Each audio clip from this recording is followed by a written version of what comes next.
घाटी में छाई निस्तब्धता टूट गई जब हवा में लटकी तलवार धीरे धीरे चमकने लगी। उसकी सुनहरी आभा हर दिशा में फैल रही थी, परंतु गांव वाले अब भी उस अदृश्य हाथ को नहीं देख पा रहे थे जिसने तलवार थामी हुई थी।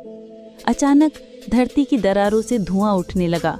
उस धुएं में छायाएं बनकर कुछ आकृतियां उभरी। वो वही आत्माएं थीं जिनकी कहानियां गांव की परंपरा में दबी हुई थीं।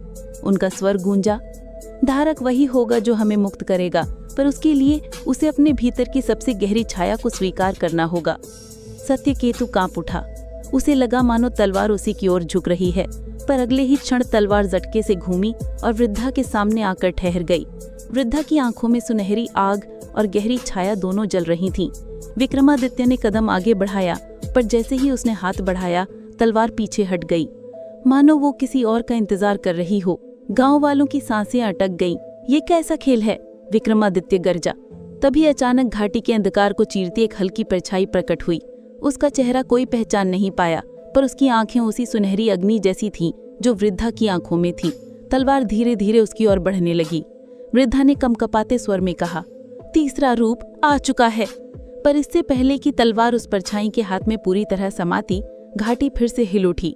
रोशनी बुझ गई, अंधकार गहरा गया और सब कुछ अनजाने सन्नाटे में डूब गया। अब सवाल यही था कि क्या सचमुच तीसरा रूप जन्म ले चुका था, या ये किसी और बड़े छलावे की शुरुआत थी?